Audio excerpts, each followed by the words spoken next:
You're standing in a Whole Foods parking lot, and a guy pulls in next to you in a car that costs more than your first house. You don't know him, you will never speak to him, but your shoulders go tight, your jaw sets, and for the next 4 minutes while you're loading bags into your trunk, you are running the math on his life versus yours. Job, marriage, kids, knees. You catch yourself doing it and you feel ridiculous, because you're 54 years old and you're scorekeeping with a stranger who is just trying to buy almond milk. I'm Frank, and that little parking lot moment is not a personality flaw. It's a machine that got built into you on purpose by a specific set of forces at a specific window of your life. And the same wiring that made you good at your job is the thing that's quietly running you into the ground. Notice what you do first, not why, just what. You check LinkedIn at night. You're not looking for a job. You're looking at the guy you sat next to in 10th grade chemistry, the one who barely graduated. And you're seeing that he's now a regional vice president of something. And you're doing the quiet calculation of whether his title is bigger than yours. You don't post. You don't comment. You just look. Then you close the app and you feel slightly worse, and you don't tell anyone. Because telling anyone would be the most embarrassing thing imaginable. You have a project at work that is slipping. You know exactly who could help. You know they would help. You will not ask. You will stay up until 1 a.m. for 3 nights in a row. You will burn vacation days. You will lie to your wife about how it's going before you will walk into that person's office and say the words, "I need help." Asking for help isn't on the menu. It was never on the menu. The menu has one item, and the item is handle it. You go to a kid's birthday party. Some other dad you've never met starts talking about his garage build, his lake place, his portfolio, his daughter at Penn. You smile. You nod. You wait for an opening. And then, very smoothly, very casually, you place your own bigger thing on the table. You would die before you'd call it bragging. You're just leveling the floor. This is the behavior. This is the trace evidence. And to understand where it comes from, you have to understand 2 things that happen to you at the same time. One in your blood, one in the economy, and how they locked into each other and never let go. Start with the blood. There's a body of research called the challenge hypothesis. The short version is this. In men, testosterone is not a steady drip. It moves. It rises in the moments before a competition. It rises again in the winner. It drops in the loser. And, this is the part people don't talk about, it tends to drop in men who are caregiving, who are doing the soft, patient, nobody's keeping score work of taking care of another person. Your hormones have a scoreboard. They reward you chemically for beating someone. They punish you chemically for losing. And they go quiet when you're doing the kind of work that doesn't have a winner. The other thing the research points at is that this whole system is really about defending social status. The hormonal engine in you is a rank engine. It exists to tell you, minute to minute, where you stand in the pile of other men and to make you feel physically bad when you slip down a notch. That guy in the Whole Foods parking lot didn't do anything to you. He just outranked you for a second. And your body responded the way bodies have responded for a very long time. Now, this engine isn't unique to your generation. Every man has it. The 22-year-old has it louder, in fact. The meta-analytic work on testosterone and aggression suggests the effect tends to peak in younger men and soften with age. So if every man has the engine, why are we talking about you specifically? Why does the competitive Gen X man feel like his own species? Because of what got bolted on top of the engine. And that's the second piece. You came of age, made your first real money, and formed your idea of what a working life looks like during a stretch of the economy where every safety net underneath a working man got cut, one by one, in real time. The pension your father retired on? Gone. Replaced by a thing called a 401k that put the risk on you. The idea that a company would keep you for 30 years? Gone. Replaced by waves of layoffs that became so normal, stopped being news.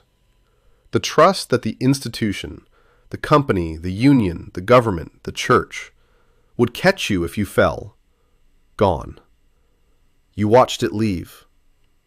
You were old enough to remember when it was there, and young enough that you had to build your career without it.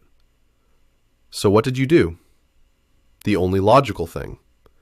You decided that the one thing nobody could take away from you was your own performance, your competence, your output, your name on the thing. If the institution wasn't going to protect you, you would protect you by being too good to fire and too valuable to ignore. Personal performance became your only currency because every other currency had been devalued in front of your eyes. This was a rational response to the conditions you were given.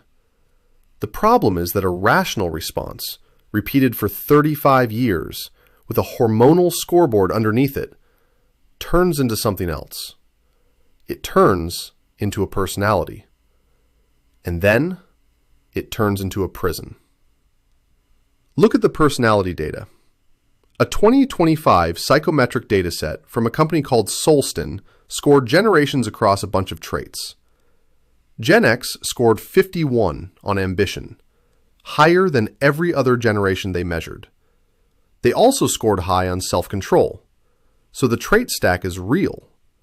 You are, on average, more driven and more disciplined than the people younger than you and the people older than you. You're not imagining it. You actually do grind harder. The numbers say so. And for a long time, the grind paid. You got the title. You got the house. You got the kid into the school. You got the thing your father didn't get. Before I keep going, I've been working on something on the side. A book called Psychology of Gen X. It gets into a lot of this. The stuff that got wired into you young and what it's doing to you now. The patterns you can't quite explain about yourself. Links in the description if you want to look. And to everyone watching and sharing this stuff, genuinely, thank you. If you want to go a step further, there's a Patreon too. Subscribers get early access to videos with no ads, and you help keep the channel running. That link's right there as well. QR code's on screen. Okay, so you got the things. And here's where the story turns, because the research on what happens next is brutal. A group of researchers working out of Harvard Kennedy School, Berdahl, Glick, Cooper, and others, coined a term for the kind of workplace a lot of you spent your career inside. They call it a masculinity contest culture. The traits these workplaces reward are 6: aggressive, assertive, independent, ambitious, competitive, and strong. Read that list again. That is a near perfect description of what you were told your whole working life would make you successful. And those workplaces do, in fact, produce successful men by their own definition. They also, according to the research, produce bullying, harassment, burnout, lower well-being, and a collapse in the small daily acts of helping each other that hold an organization together. The part that should stop you cold is what happens to the men who win these contests. A 2023 study looked at whether men who actually like competition, who enjoy the contest, are protected from the damage. The answer was only partly. The men who like winning still burn out. The trait preference for competition softens the cost. It does not erase it. So you can be wired for this. You can be good at this. You can enjoy this. And the workplace built around it is still eating you. The win does not save you. There's a separate piece of research I want you to sit with. A team ran an experiment where men bid in an auction. They set it up so the men knew when they were bidding against a rival who threatened their status. The economic move, the rational, money-on-the-table move, was to bid a certain amount and stop. The men did not stop. They overbid. They paid real money out of their real wallets to beat the rival. They called the paper Pyrrhic Victories because the men won the auction and lost the money. The need to win the status game was stronger than the need to keep the cash. You have done a version of this. You have stayed an extra 2 hours at work to finish something nobody was going to read because a peer was still at his desk. You have spent on a car, a watch, a vacation, a kitchen renovation that you didn't really want because of where it placed you in a comparison you didn't admit you were running. You have paid the Pyrrhic price. Everyone has, but you have paid it more consistently because the engine and the economy both told you to. Now here's where it gets heavy, and I'm going to give you the data and then a release valve because this part needs both. In 2019, researchers out of Vanderbilt and the University of North Carolina published a study in the American Journal of Public Health. They were tracking what they called indicators of despair: depression, suicidal thoughts, drug use, heavy drinking, in Americans entering their late 30s and early 40s. The cohort they were looking at was the youngest slice of Gen X, born between 1974 and 1983. What they found was that these indicators were rising, not in one demographic, across them. The pattern that had been showing up in older, less educated white men, the deaths of despair pattern, was creeping into the next group, into a lot of people who look a lot like you. A 2025 compilation pulled together more recent mortality and loneliness data and pointed at work in American Psychologist, suggesting middle-aged Americans report higher loneliness than middle-aged Europeans. Not a small gap, a real one. The middle-aged American man is, on the numbers, more alone than his European counterpart. And here's the release valve, because I said there'd be one. You are not alone in being alone. That sounds like a joke. It is also true. A lot of the guys you went to high school with are doing some version of this. The guy in the LinkedIn photo with the regional vice president title is checking your profile too. He is. The dad at the birthday party who casually mentioned the lake place is going home and lying awake about his bonus. The body in the parking lot in the nicer car is white-knuckling a project he can't ask for help on. The competition is so total that everyone in it thinks they're the only one losing. A 2025 qualitative study in Career Development International interviewed men across boomers, Gen X, and millennials about how they relate to work and home. The finding was clean. The older two cohorts, boomers and you, held on to the breadwinner version of being a man. A lot of them didn't use the work-life policies their companies offered. They competed past the point where it was useful, because stepping back felt like losing. The younger men in the study tended not to do this. They were taking the leave. They were saying no to the contest. You can read that two ways. You can read it as, the younger guys are soft. That's the read your hormones want you to take, because the hormones are a rank engine, and downgrading the next generation is how rank engines work. Or you can read it as data, that the younger men have figured out faster than you did that the contest is rigged. The winners burn out. The losers despair. The prize is a Pyrrhic one. I am not telling you to stop being competitive. The trait is in you. The hormones are in you. The 51 on ambition is in you. You're not going to wake up tomorrow as a different man, and frankly, you wouldn't want to be. The drive built things. It built your career. It paid for the people you love. It gave you a spine when the institutions around you were collapsing. The drive is fine. What's costing you is the drive running without a governor. The drive in the parking lot against a stranger. The drive on LinkedIn at 11:30 at night against the guy from 10th grade chemistry. The drive that won't let you ask for help when asking would save you 3 nights of sleep. The drive that keeps you in a contest you stopped enjoying years ago against opponents who don't even know they're playing for a prize that, when the auction ends, costs more than it pays.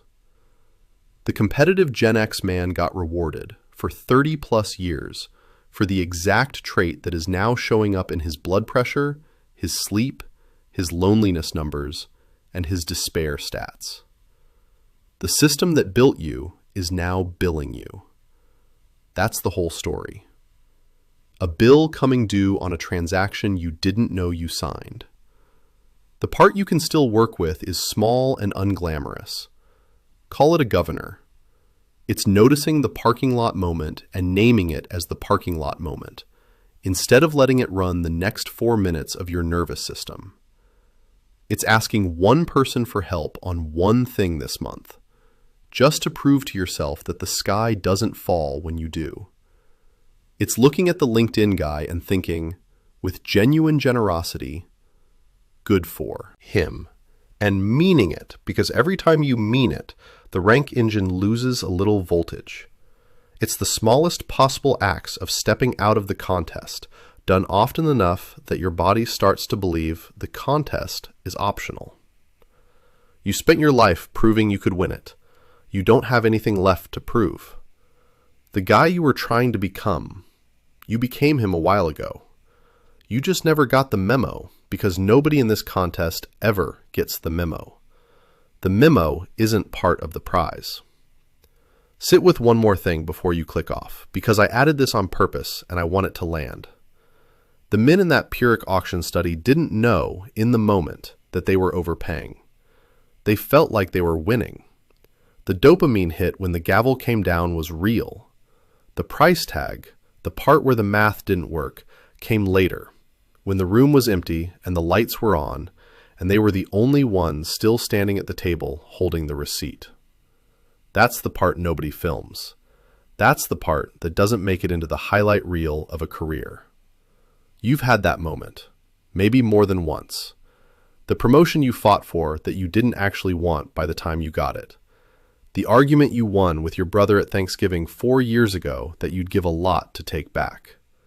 The kids' recital you missed because you were finishing a deck for a client who, it turned out, was already shopping you to a competitor.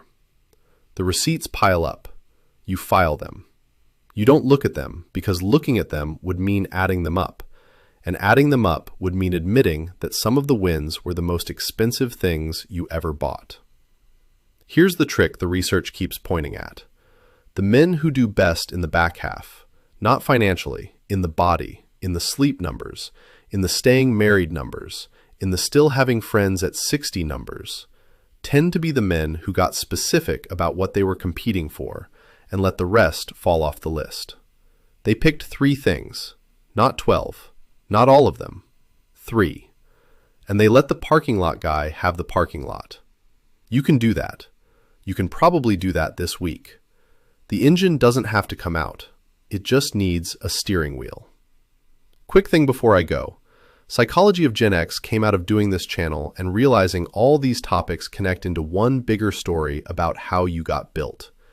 So to everyone who was able to get it, or anyone thinking of getting it, thank you for supporting the channel. Genuinely. If you're looking to get it for yourself, scan the QR code on screen right now. All right, go watch the one on the screen. I think it's the right one for you.